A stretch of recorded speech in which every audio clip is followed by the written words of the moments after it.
Hi guys, Real Talk with Tracy. What do I want to talk to you about? I want to let you know that if you're not looking forward to the holidays or you're sad during the holidays, you're not alone.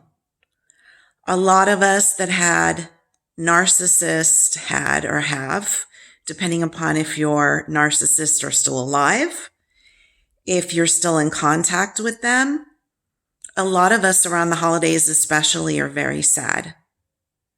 We're sad because we may go see them and we know there's going to be snarky comments from the narcissist. Maybe they're going to go, "Oh, you lost weight.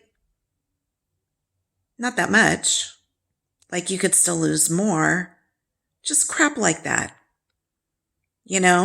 Backhanded crap that you get from the narcissist. Passive aggressive, nasty comments. And this is one of the reasons why, not that comment, but I'm just saying one of the reasons why I cut off all the narcissists in my family, which was most of my family. I cut them off. I didn't want to ache anymore. I didn't want to hurt anymore. I realized about 4 years ago, I went to see my biological father. And I met him when I was 18, and I wanted to have a relationship with him because my dad that raised me was very critical, very narcissistic, always poking fun of me. I was the butt of his jokes. He was sadistic. He would tickle me until I was screaming in pain. And he would laugh. He would stand over me as a toddler.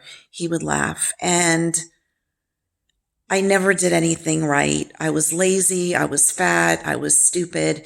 These were all the words that my adopted father used to describe me to myself. You're never going to amount to anything. You're stupid. You're lazy. You're fat. This is what I remember. Were there some good memories in my childhood, of going to the tide pools when I was little and him showing me sea anemones and things like that? There was some good memories.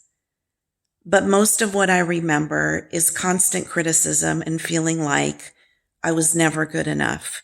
And because of that, these people aren't in my life anymore. So when I was 18 and I got to meet my biological father, I was excited because I was looking for something. I was looking for what every girl wants, right? A wonderful dad, somebody just to embrace you and love you and appreciate you and tell you, you're beautiful.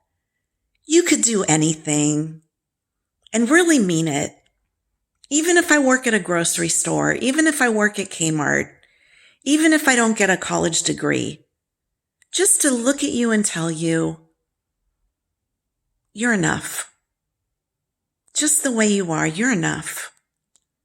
And I never had that, and I searched for it, and I found my biological father who left me and my mother when I was an infant. And we developed a friendship for years. And I kind of looked at him through rose-colored glasses. I looked at him with eyes of what I wanted him to be instead of who he really was. He really wasn't able to give me what I needed or what I wanted.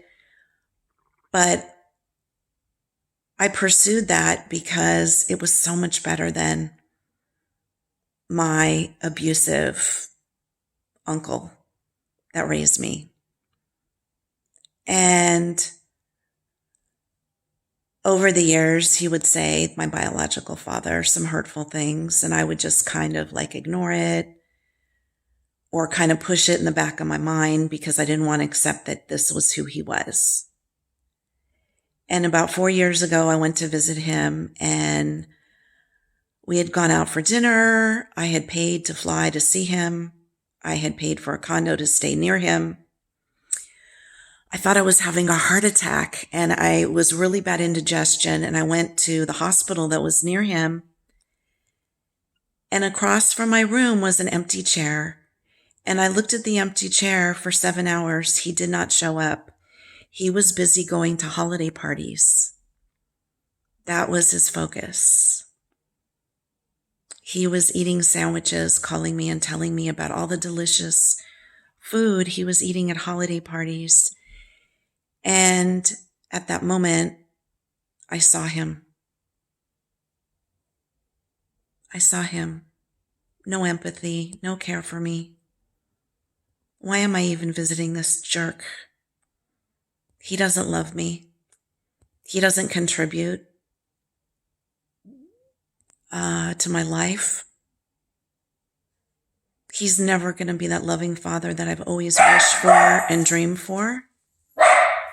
I'm going to stop it now because my dog's barking and I don't want to ruin this video.